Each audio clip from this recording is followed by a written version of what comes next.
Hello guys, this is Steffi Arora. So welcome to day 8।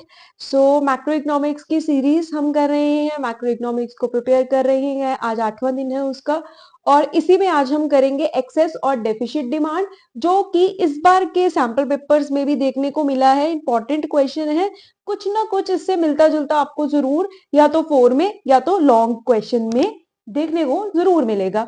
तो let's get start. तो आज हमारा टॉपिक है एक्सेस और डेफिसिट डिमांड का। So now what is excess demand and what is deficit demand, क्या इसके कारण है, डायग्रामेटिकली इसको कैसे प्रेजेंट करना है, ये सब आज हम पढ़ेंगे। तो स्टार्ट करते हैं एक्सेस डिमांड। एक्सेस मतलब क्या होता है? एक्स्ट्रा, फालतू। तो एक्सेस डिमांड मतलब जब हमारी डिमांड ज्यादा है सप्लाई से। सिंपल। अगर हम मैक्रो इकोनॉमिक्स पढ़ रहे हैं तो दैट मीन्स हम एग्रीगेट की बात करेंगे यहाँ पे।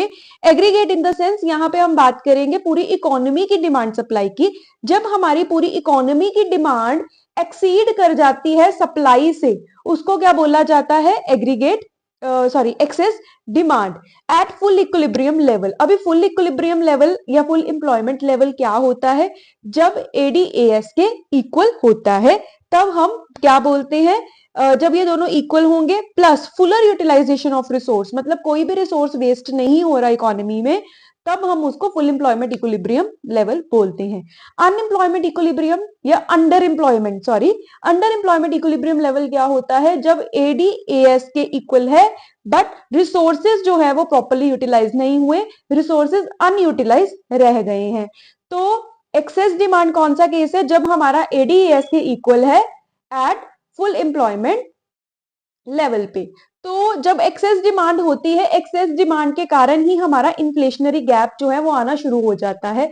So now what is inflationary gap? Inflationary gap का मतलब क्या होता है? डिमांड ज्यादा होने के कारण जब प्राइसेस भी इंक्रीज होना शुरू हो जाते हैं इकोनॉमी में, तो उसके कारण इन्फ्लेशनरी गैप, दैट मीन्स महंगाई होना शुरू हो जाता है। सो सी, यहां पे क्या है, हमारा अर्लियर इक्विलिब्रियम ये बन रहा था बट डिमांड ज्यादा होने के कारण हमें एडी करनी पड़ी ऊपर, जिसके कारण जो है अभी हमारा इक्विलिब्रियम भी शिफ्ट हो गया है एडी एएस का, राइट। तो इसके कारण हमारा इन्फ्लेशनरी गैप अराइज हो गया। अर्लियर हमारी यहाँ पे डिमांड बन रही थी, यहाँ पे इक्विलिब्रियम बन रहा था ए पॉइंट में, but due to increase in demand हमारा इक्विलिब्रियम शिफ्ट हो गया है ई के टूवर्ड, जिसके कारण हमारा जो है इन्फ्लेशनरी गैप आना शुरू हो गया है। सो वाई एक्सिस पे हमने इनकम ली थी, एक्स एक्सिस पे हमने एग्रीगेट डिमांड ली थी।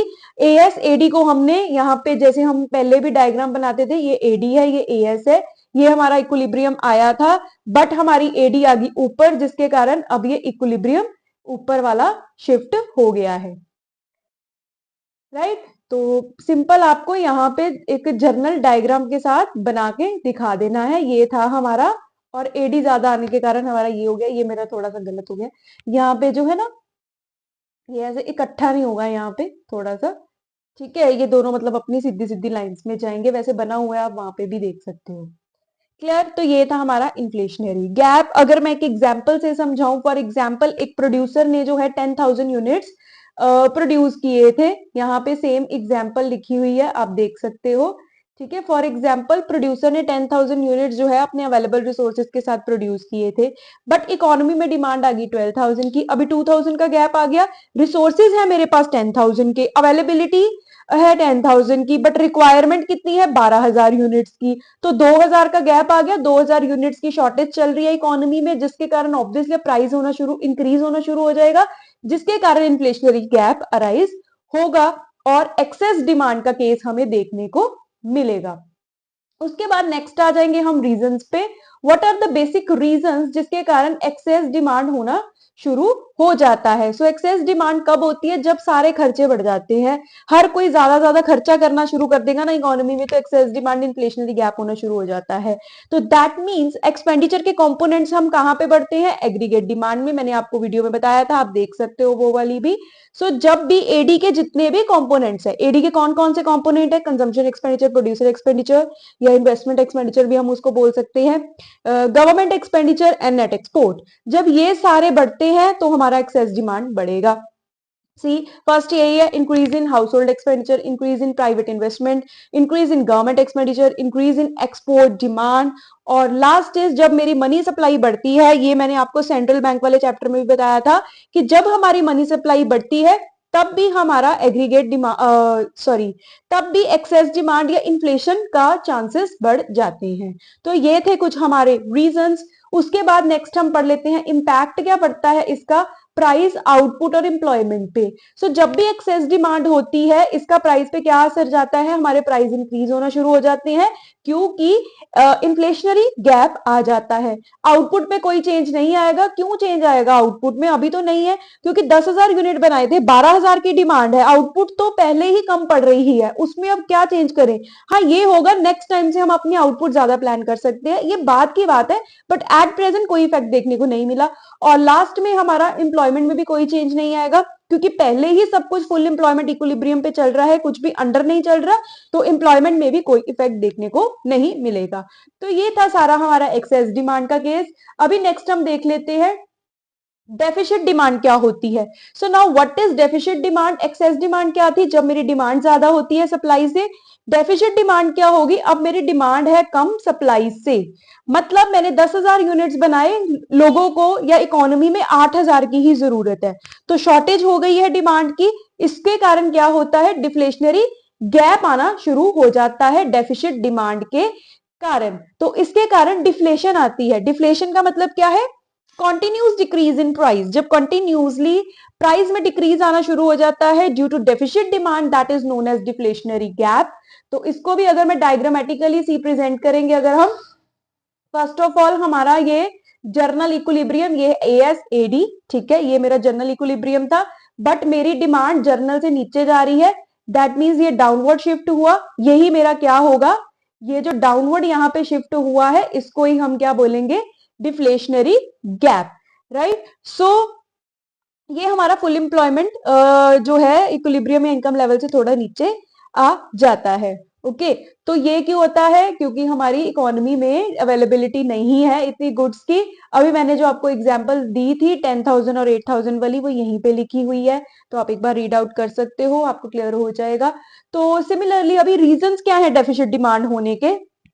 सो जितने भी हमारे एडी के कंपोनेंट्स हैं वो सारे जब डिक्लाइन हो जाते हैं, जितने भी कंपोनेंट्स जब डिक्लाइन होना शुरू हो जाएंगे, that means house hold expenditure, investment expenditure, government expenditure, export की डिमांड कम हो गई, मनी सप्लाई कम हो गई, वो सब कारण हो जाते हैं डेफिशिट डिमांड के। क्योंकि लोग खर्चा करने के लिए नहीं रेडी, खर्चा नहीं रेडी कर रहे, मतलब खर्चा करने के लिए नहीं रेडी हो रहे, तो इकोनॉमी में डिमांड जो है वो कम होना शुरू हो जाता है, राइट। अभी बात कर लेंगे इफेक्ट की, क्या क्या इफेक्ट देखने को मिलेगा, right. The effect of deficit demand. So first is price level में क्या चेंजेस आएंगे, प्राइस हमारे हो जाएंगे डिक्लाइन इससे, राइट। फर्स्ट प्राइस पे क्या इफेक्ट होगा, प्राइस कम हो गए क्योंकि डिफ्लेशनरी गैप आया है। एम्प्लॉयमेंट में क्या लेवल आएगा, एम्प्लॉयमेंट में हमें इनवॉलेंट्री अनएम्प्लॉयमेंट देखने को मिलेगी। इनवॉलेंट्री मतलब लोगों की रिक्वायरमेंट नहीं है बट फिर भी लोग हायर्ड हुए पड़े हैं, मतलब हमें जॉब जो है हम क्रिएट करना चाहते हैं बट जॉब्स की लोग जो है बहुत है हमारे पास बट उतनी जॉब्स हमारे पास नहीं है। नेक्स्ट है आउटपुट पे क्या इफेक्ट देखने को मिलेगा। अभी देखो इन्वेस्टमेंट कम हो रही है, इन्वेस्टमेंट कम होने के कारण क्या हुआ, एम्प्लॉयमेंट कम हो गई। एम्प्लॉयमेंट कम होने के कारण क्या हो जाती है, हमारी लेवल ऑफ आउटपुट भी कम होगी, मतलब जितना हमने प्रोड्यूस किया उतना पूरा नहीं हुआ, राइट। उतना भी हमारे पास बच गया सामान जितना हमने प्रोड्यूस किया था। जैसे 10,000 प्रोड्यूस किए थे, 8,000 की रिक्वायरमेंट थी, 2,000 के कारण डिफ्लेशनरी गैप आ गया। आगे बात कर लेते हैं हम what are the basic measures जो हम यूज करेंगे so as to control excess and deficit demand. तो कौन कौन से ऐसे कंपोनेंट्स है इस पे पहले बात कर लेते हैं। सो मेजर्स जो है वो कंट्रोल करने के दो मेजर्स हैं या दो पॉलिसीज यूज की जाती हैं, एक होती है फिस्कल, एक होती है मॉनेटरी। दोनों का पहले मतलब समझेंगे फिर एक एक करके इसके कंपोनेंट्स पे बात कर लेते हैं। सो फिस्कल पॉलिसी क्या होती है, आप याद रखें, जो फिस्कल पॉलिसी है ये सेंट्रल गवर्नमेंट की पॉलिसी होती है। मींस इसमें गवर्नमेंट का एक्सपेंडिचर रेवेन्यू की बात की जाएगी, मतलब जो भी पॉलिसी गवर्नमेंट की होगी, सेंट्रल गवर्नमेंट की, वो होती है हमारी फिस्कल पॉलिसी।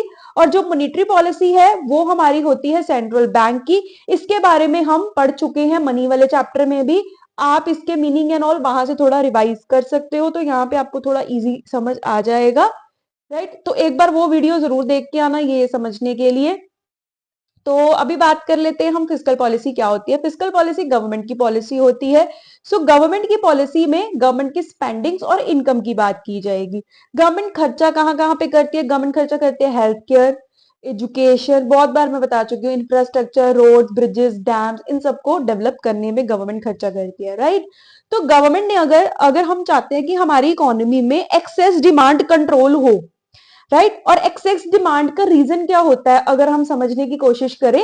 एक्सेस डिमांड होती किस कारण है? ये होती है जब हमारे खर्चे बढ़ते हैं, चाहे वो हाउस होल्ड का है, चाहे वो प्राइवेट का है, चाहे गवर्नमेंट का है। और अगर मैंने इसको ठीक कर रहा है तो ऑब्वियसली गवर्नमेंट सारे अपने खर्चे कम करेगी। गवर्नमेंट खर्चे कम करेगी इंफ्रास्ट्रक्चर पे या स्पेंडिंग वो पॉवर्टी को मैनेज करने में एंड ऑल। अगर सारी गवर्नमेंट अपनी बेसिक स्पेंडिंग्स कम कर देगी तो एक्सेस डिमांड की सिचुएशन ठीक हो जाएगी। क्यों?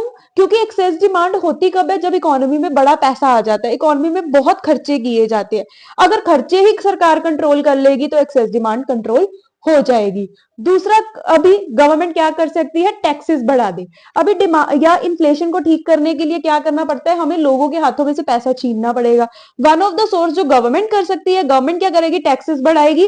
टैक्सेस बढ़ाएगी, लोगों के हाथों में पैसा कम हो जाएगा, लोगों के पॉकेट्स में या लोगों के पास मनी की अवेलेबिलिटी कम होना शुरू हो जाएगा, क्योंकि वो हाई टैक्स अब पे कर रहे हैं।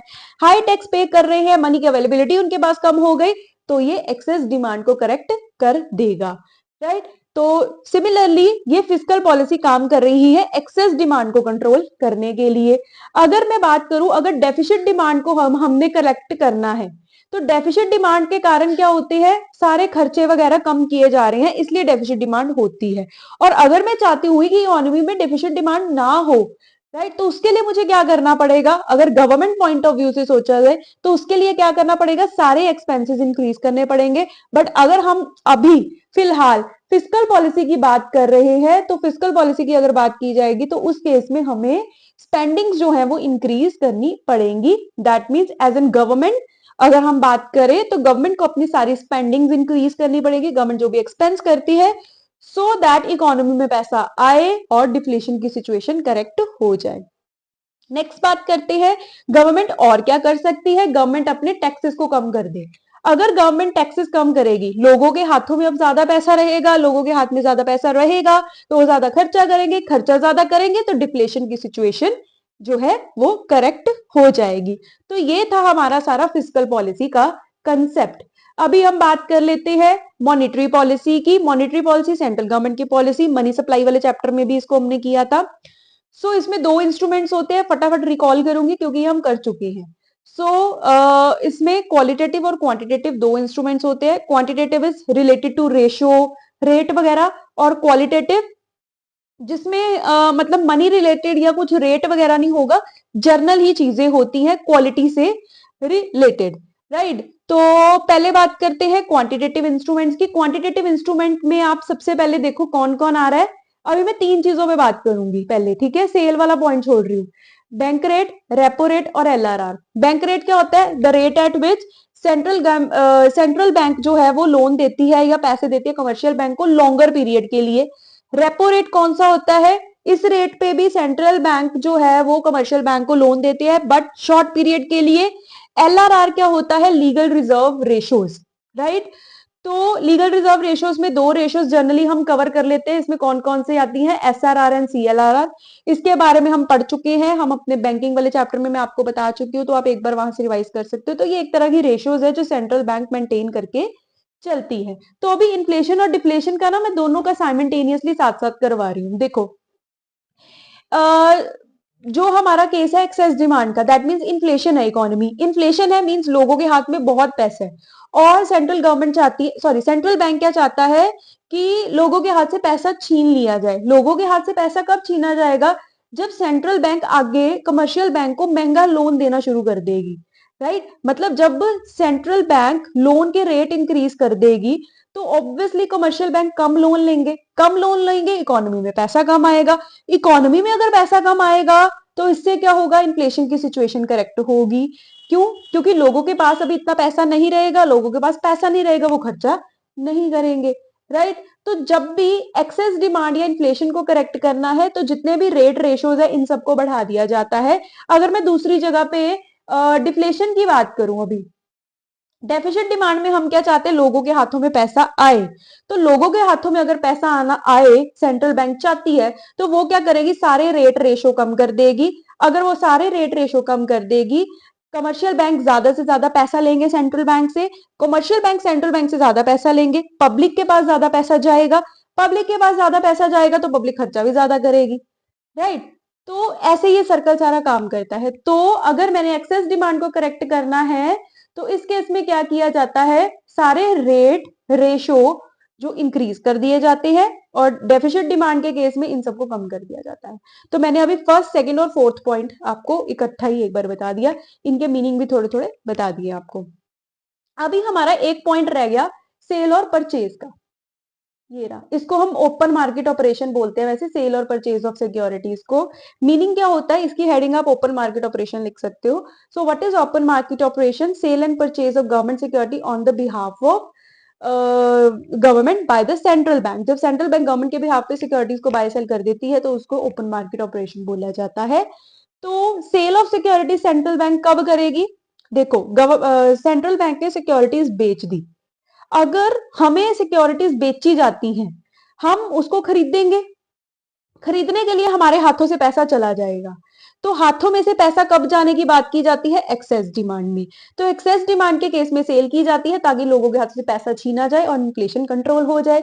और हाथों में पैसा दिया कब जाएगा, जब उनसे परचेज की जाएगी। तो जब परचेज की जाती है, जनरल पब्लिक के हाथ में पैसा आएगा, पैसा आएगा तो डिफ्लेशन की सिचुएशन करेक्ट होगी। तो सेल की जाती है एक्सेस डिमांड के केस में ताकि लोगों के हाथ से पैसा छीन लिया जाए, परचेज की जाती है डेफिसिट डिमांड के केस में जब लोगों को पैसा देना है। क्लियर। तो ये थे हमारे क्वांटिटेटिव इंस्ट्रूमेंट्स। अभी हम फटाफट बात कर लेते हैं क्वालिटेटिव इंस्ट्रूमेंट्स की। क्वालिटेटिव इंस्ट्रूमेंट्स में हमारा फर्स्ट है मार्जिन रिक्वायरमेंट। तो मार्जिन रिक्वायरमेंट मैं बता चुकी हूँ, फिर से एक बार हम डिस्कस कर लेते हैं। मार्जिन रिक्वायरमेंट का मतलब क्या होता है, ये हमने डिस्कस किया मनी सप्लाई वाले चैप्टर पार्ट 2 में डिस्कस किया होगा, तो आप देख सकते हो, मैं बार बार बोल रही हूँ, मैंने डिटेल में वहां पे करवाया हुआ है इसको। तो मार्जिन रिक्वायरमेंट का मतलब क्या होता है, margin requirement is difference between the loan amount and the collateral security amount. मतलब 10 लाख का लोन चाहिए, 15 लाख का गिरवी कुछ रखना पड़ता है, 15 लाख की सिक्योरिटी रखनी पड़ेगी या 20 लाख की रखनी पड़ेगी, इसको मार्जिन रिक्वायरमेंट बोला जाता है। द डिफरेंस बिटवीन 10 लाख का लोन चाहिए, कोलेटरल मुझे 18 लाख की रखनी पड़ रही है, गिरवी 18 लाख का रखना पड़ रहा है, इन दोनों का डिफरेंस इज 8 लाख। तो 8 लाख क्या है, मार्जिन रिक्वायरमेंट। जब सेंट्रल बैंक चाहती है कि लोगों के हाथ में पैसा आए, दैट मीन्स डिफ्लेशन वाली सिचुएशन में, तो मार्जिन रिक्वायरमेंट कम कर दी जाती है ताकि लोग ज्यादा से ज्यादा लोन ले ले। तब बोलेंगे 10 लाख के लोन के लिए आप 13 लाख रुपए रख जाओ, मार्जिन रिक्वायरमेंट 3 लाख की है, तो लोग लोन लेंगे ऑब्वियसली, क्योंकि मार्जिन रिक्वायरमेंट ही कम है, तो लोगों के हाथ में पैसा आएगा, डिफ्लेशन कंट्रोल हो जाएगी।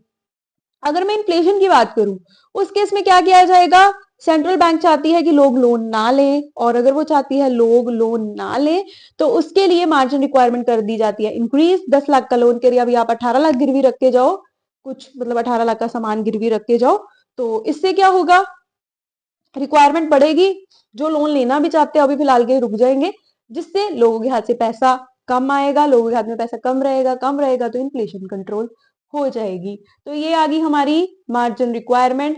अभी जर्नल पॉइंट है एडवाइस टू डिस्करेज लैंडिंग। तो सेंट्रल बैंक ना इन्फ्लेशन के टाइम में कमर्शियल बैंक को बोल देती है कि आप लैंडिंग अभी मत दो, लोगों को पैसा या लोन वगैरह मत दो, एडवाइस ही दे देती है सिंपल, ठीक है। और जब हमारा डेफिसिट डिमांड का केस आता है, तब वो बोलती है, एडवाइस करती है कि आप लैंडिंग ज्यादा से ज्यादा करो ताकि लोगों के हाथ में पैसा जाए, सिंपल पॉइंट है ये। उसके बाद आ जाएगी क्रेडिट रैशनिंग, मतलब क्रेडिट रैशनिंग लगाना या ना लगाना, ये लास्ट वाला पॉइंट है, ये withdrawal of credit rationing. Rationing मतलब यहाँ पे बात की गई है लिमिट की। जब आरबीआई चाहती है कि इस सेक्टर में बहुत ज्यादा अभी इन्फ्लेशन बढ़ रही है, तो वो क्या करेगी, उस सेक्शन पे लिमिट लगा देती है कि यहाँ पे अभी लोन वगैरह या पैसे नहीं देने, ठीक है।